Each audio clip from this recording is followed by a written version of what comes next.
بسم الله الحمد لله والصلاة والسلام على رسول الله. دوای هەستان لە خەوی بەیانیان. نووسن خەڵاتێک و نیعمەتێکی خوای پەروەردگارە. هەستان لێی کردنەوەی چاوەکان لە بەیانیانە، هەستان لە کاتی خۆیان بە هەمان شێوە خەڵاتێکە لەلایەن خوای پەروەردگارەوە. لە دوای هەستان لە خەو ئەم نزایانە بخوێنە کە ئەوانیش با بەش بە ژۆریان گرین. الحمد لله الذي أحيانا. الحمد تەواوی سپاس و ستایش.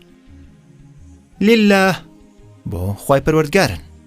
الذي ئەو کەسەی کە ئەحیانا لە دوو شە پێگاتوە. ئەحیا واتە ژیانە بەخشێت، ئەو ژیانە بەخشێت نا بە ئێمە. ئەحیانا ئەو ژیان ئەبەخشێت بە ئێمە. بعدما ئەماتەنا. بعدما ئەماتەنا لە دوای ئەوەی کە مرانینی و ئیلەیه النوشور و گەڕانەوە هەر بۆ لای ئەوە. با و شەو شەوەریان گرین. بعد واتە لە دوای. بعد واتە لە دوای. ما بعدما پێکەوە بە واتای لە دوای یاخود لە دوای ئەوەی. ئەماتەنا لە دوو شە پێگاتوە. ماتە واتە ئەو مرد. ئەماتە واتە ئەو ئەبێتە هۆی مردن یاخود ئەمرێنێت. نا لە ئێمە. ئەماتەنا ئێمە ئەمرێنێت یاخود وامان لێ کات کە بمرین، چونکە نووسن وەک مردن وایە. و ئیلەیه واتە هەروەها ئیلەیه بۆ ئەو بەرەو ئەو بۆ ئەو. النوشور نوشور واتە گەڕانەوە. هەنێک کەس لە کاتی نووسنیانە مردوون، هەر بۆیە هەموو ڕۆژێکی نوێ خەڵاتێکە لەلایەن خوای پەروەردگارەوە.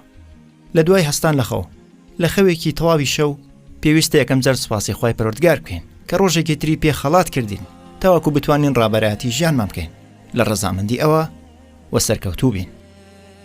خوای پەروەردگار سیستمێکی وای دروست کردووە کە لە کاتی نووسنە مێشکمان بەردەوام ئیشەکات. هەروەها ئەم لا ئەولاکەین خۆکارانە. بەهۆی ئەمەشەوە کاتێک هەڵەسین ساغ و تەندروستین، هیچ بەشێکی لەشمان سز نەبووە. نهێنی ژیانێکی تەندروست و سەرکەوتوو و ئارام و خۆش ئەوەیە کە بەیانیەکانمان بە یادی خوای پەروەردگار دەست پێ بکات. بڵێ الحەمدولله.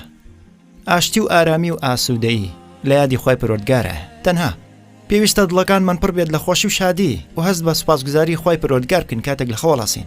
کاتێک گێمە بەیانیەکەمان بەم دۆخە دەست پێ یەکەین تەواوی هەموو ڕۆژەکە سەرکەوتووە بێت ئینشاءالله.